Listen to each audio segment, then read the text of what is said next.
प्रश्न है 11664 का अभाज्य गुणनखंड विधि द्वारा वर्गमूल ज्ञात करना है।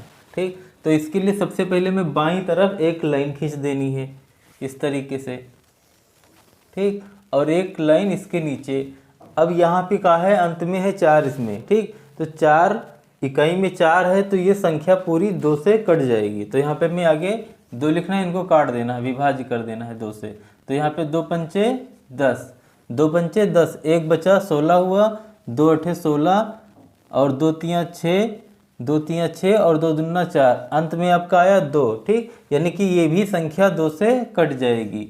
अब इनको भी 2 से काट देना है। तो यहाँ पे 2 दूना 4, 2 दूना 4, 5 से 4 निकला, एक बचा। अब यहाँ पे 18 हो जाएगा, 2 नवा 18, 2 नवा 18। अब यहाँ पे मिला 3, अब 2 एक कम 2, 2 एक कम 2, यानी 3 से 2 निकलेगा, एक बचेगा। तो यहाँ पे हो जाएगा 12, 2 छंग 12।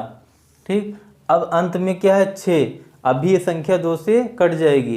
ठीक, यानी इकाई में अगर 0, 2, 4, 6, 8 है तो संख्या 2 से पूरी तरीके से विभाज्य हो जाएगी। ठीक, संख्या कितनी भी बड़ी क्यों ना हो। अब यहाँ पे इनको 2 से काट देना है, 2 एक कम 2 और 2 चौको 8, एक बचा, 2 चौको 8, एक बचा 11, 2 पंचे 10, एक बचा, यहाँ पे हो जाएगा 16, 2 अठे 16, अंत में है 8। अब भी कट जाएगा 2 से। तो यहाँ पे 2 सत्ते 14, 2 दूना 4, एक बचा, 2 नवा 18, 729। अब यहाँ है भाई अंत में 9, अंत में है 9। ये जो है संख्या किससे 2 से अब तो नहीं कटेगी। अब किससे देखा जाए 3 से। अब 3 से कौन सी संख्या कटती है, जिनके अंकों का योग 3 से कट जाए वो संख्या 3 से विभाज्य है। तो 9 2 11, 11 और 7 18, इनको जोड़ने पे आया 18। अब 18 जो है वो 3 से विभाज्य है ना, 3 छक 18, तो इसलिए ये वाली जो संख्या है 3 से कट जाएगी। अब यहाँ पे इनको 3 से काट देना है, 3 दूनी 6, एक बचा 12, 3 चौक 12 और 3 त्रिका 9।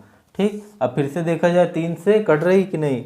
अब 4 3 7 2 9, यानी कि ये भी संख्या 3 से कट जाएगी। 3 अठे 24, 3 एकम 3 और ये 8 और 1 9, ये भी संख्या 3 से कट जाएगी। तो यहाँ पे 3 और 3 दूनी 6, 3 दूनी 6, 2 बचा और 1 21, 3 सत्ते 21। अब यहाँ पे 3 नवा 27 और यहाँ पे 3 त्रिका 9। ठीक, और यहाँ पे 3 एकम 3। ठीक, ये संख्या इनका जो है गुणनखंड निकल गया। ठीक, अब इनका वर्गमूल क्या होता है वो देखना है इसमें। तो यहाँ पे हमें लिखना है 11664। ठीक, इनका वर्गमूल बताना है, इनका वर्गमूल बताना है। तो इसके लिए हमें क्या करना है, रूट के अंदर ये जो अभाज्य इनके गुणनखंड प्राप्त हुए हैं इनको लिख देना है। ठीक, तो यहाँ पे 2 कितनी बार है, 1 2 3 4, यानी 4 जो है 2 जो है 4 बार आया है। ठीक, और जो 3 है 1 2 3 4 5 6, ये 6 बार आया है। तो यहाँ पे इसको लिख देना है। ठीक, 6 बार,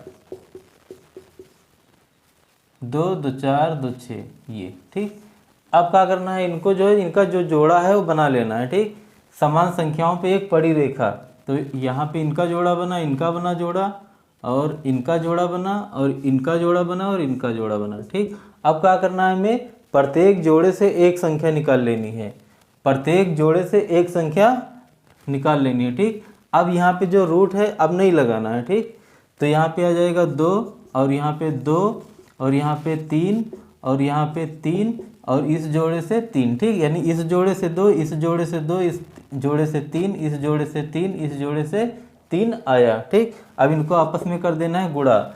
तो 2 दूना 4, 4 तियाँ 12, 12 तियाँ 36, 36 तियाँ 108, 108। ये हुआ इनका वर्गमूल। ठीक।